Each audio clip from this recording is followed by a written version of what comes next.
Hi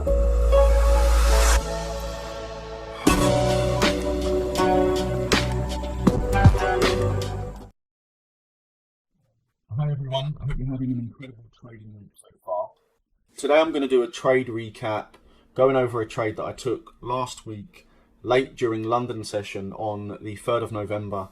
Now the reason I'm going to primarily go over this short in particular and this short exclusively is, as you can tell, we are continuously rolling out so many trade recaps across the team, across EU and a couple of different crosses. And this was one of the trades that during London session and during the EU chat specifically, that at the time caused a little bit of confusion between some of the members in the community. They were struggling or failing to see the higher time frame narrative or understand the reasoning for the shorts that quite a few individuals took. Now the trade in terms of R wasn't the most. It was a nice 5R, really clean, really textbook vanilla setup based on all of the confluences, all of the pieces of the puzzle that Phantom teach throughout the material, the education, and that so many of us bang on about on a daily basis. But first of all, what I'm going to be doing is focusing on helping you to understand the narrative and the reasoning behind the trade, looking at series of structure, expectational order flow, understanding internal range liquidity, and of course also factoring in areas of liquidity, multiple areas of mitigation, and then the reasoning behind the theory of the short. Obviously, that took 5R, nice clean trade, took less than 2 minutes to get filled and executed on the take profit. Maximum R available was, of course, in excess of maybe 9-10R, and of course it then went on to sweep and break the lows. But if we focus on the high time frame narrative initially, which if you look on the weekly time frame as in front of you on the screen right now, what you'll start to see and can see almost immediately is price. After we had this impulse to the upside and putting in this high, we then of course swept that high like so, and we then started to break down, creating a higher low, lower high, lower low, lower high, and again we then started to move into that range of a higher low, higher high on the swing, higher low, higher high, and then we regained control from supply side, pushing down into create a lower low, and then moved into a range of an accumulation. So this is an area where so many of us in the community would get caught up in. Trading the extremes of ranges is highly probable, but most of the time, if you don't understand how to trade a range, just sit on your hands and wait for the higher time frame narrative, or wait for the price to show us some clarity. Obviously, price then created that accumulation range. We took out and swept out the external range liquidity, putting in a new low, and then we changed character, pushing to the upside. So realistically, when price came back down into this area, you would have been looking for longs.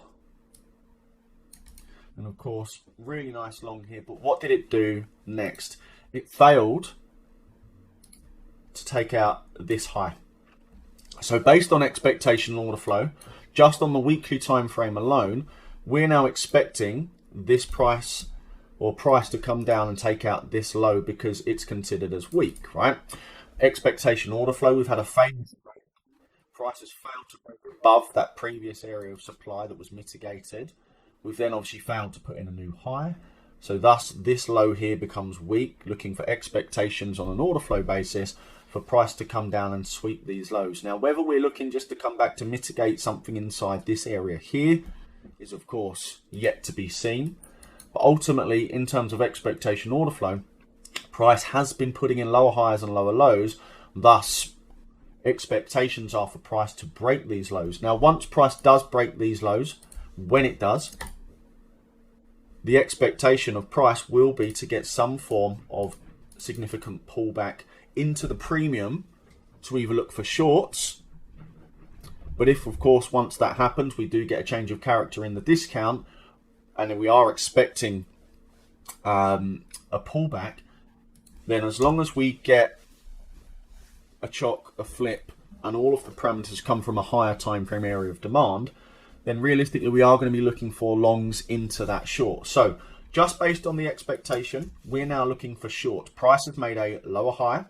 Expectations are for price to come down and break this low. So we're looking for primarily short positions, for supply to remain in control until we get down into the discount of this bullish leg. But reminder, this low is considered weak because we failed to take out this high. Now, diving down into the 4-hour time frame, where I spend and many of the teams spend the majority of their time each week and each day just looking at price action, and where we primarily look at our structure and order flow, you'll see that, of course, price is continuing to break low. So we took out all of this internal range liquidity here. We then took out this low, pulled back, came back into this area of mitigation, took out that last area of supply, and then of course broke this low here and continued to push to the downside, taking out minor structure and substructure lows. So we can clearly see that supply is in control. Factoring, of course, as well, if we look at again time versus price, just taking into consideration this, it's taken 4 hours to get to the downside. And we just drag from here back across. It's then taken 22 days to get back up. So we can clearly see that momentum is bearish, supply is in control, demand has continued to fail.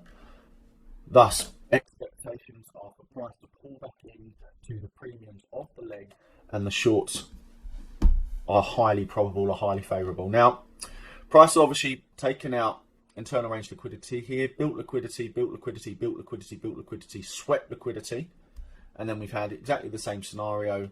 Nice push to the downside, which has taken 2 days to sweep out all of that price action that took over 22 days to build up. So very corrective price action.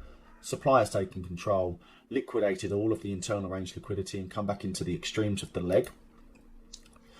So we can see that momentum is still bearish. Now diving down into the M15, just taking into consideration premium and discount as well.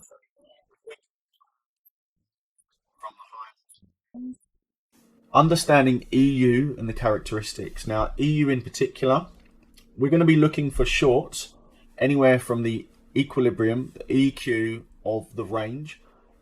And if it's short, realistically, we want to see price in the EQ or the premium of the leg. So anywhere above here is prime for shorts, or at least it increases the probability for a better strike, better probable setup, in line with expectation, order flow, and higher time frame structure and narrative. Now, we understand within EU, based on the data that we've collected, that EU likes to test and tap into the EQ of range, and from there, it tends to go. So what we've seen here is price obviously come down to the downside, take out all of this internal range liquidity, come back to tap into the EQ of the premium and discount. And what it did in the, obviously in the build up to that, is obviously it swept liquidity and it chopped here. So we've had change of character here, quite an aggressive change of character. We've broke structure to the downside. Demand has held, demand has held, demand has failed. So we've had the flip, pulled back in correctively and come back in to mitigate the area of liquidation, the last point of supply, which then went on to break structure. And what we're noticing is demand continues to fail. Demand has failed here, pulled back, broke structure, demand has failed, pulled back, broke structure, demand has failed. And again, taking into consideration time versus price, looking at the bearish momentum, we can see the price took 2 candles on the M15 time frame, half an hour to push to the downside to come back into this area of demand. Demand is holding, and then it's taken just over 17 hours to get back up. Now, clearly shows momentum is still bearish, corrective price action back in, last point of M15 supply that's been unmitigated after the liquidity sweep. You can see we've swept liquidity here, pushed to the downside, broke structure and correctively pushed back in. So looking at the M15, obviously this is the last area that I'm realistically looking to take a short from. If this gets swept, which it shouldn't, because this obviously was the liquidity, we've swept that liquidity, we've now of course created the external range All of this inside is internal range liquidity. This area here is still potential, but because we swept liquidity at this moment in time, highly unlikely that in the interim it's going to get taken. Prices then come back into the M15 to mitigate.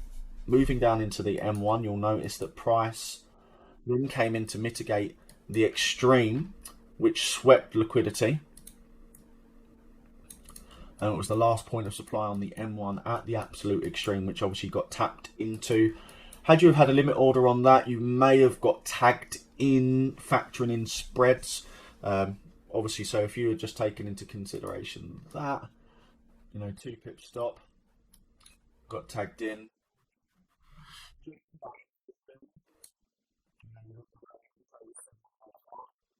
However, once price, of course, taps into the M15 and mitigated the M1, we then started to look on the M1 time frame for the traditional phantom methodology and setup. So took out this high, which was obviously the first high into the first drive. Took the high, took the low. Here's the flip. Obviously, demand has held, demand has failed. We then, of course, created this range, which again, liquidity was swept inside this. So we had this wick here, which was swept. And then we had, of course, this additional area of liquidity, which got swept here. Descending trendline liquidity from this wick here. But after we created this range in price, we then pushed to the downside. Demand failed again.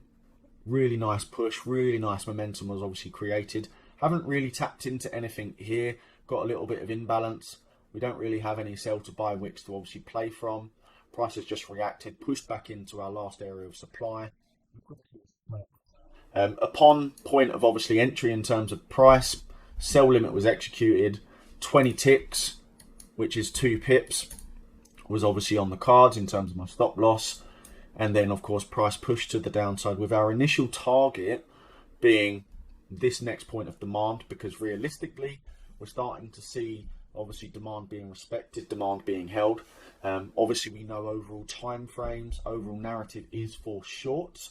But bearing in mind it was quite late in the London session, I was quite comfortable to target 5R. And, of course, upon pretty much execution, it then took price anywhere between 2 minutes and 4 minutes to actually hit my TP. Into demand, obviously price significantly pulled back. I believe if we play price forward a little, you would have stayed in, and it then went on to break these lows because it failed to break that high. And I think realistically the R at the time probably would have got to about, I think it was 910R. There we go, there's the low taken. And we just barely scraped that. So 7.5, well, just under 7.5R was the overall value of that trade before price then pushed back up to the upside. But this was a really, really nice textbook short, intraday play, 5R textbook. In terms of the POI selection, nothing was too clear here. Obviously, if we move down into the seconds, there'll be something inside these wicks. Obviously, after we swept liquidity, for me, that was realistically where we were looking for. Price to obviously come back to test.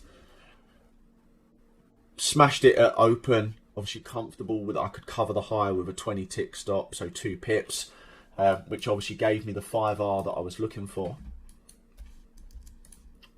But yeah, really nice trade. Obviously, I appreciate some individuals obviously failed to, at the point, understand why this was being executed across the team and across the community. But I hope this trade recap has cleared that up. Please feel free to reach out to me within the Discord community or private DMs with any questions.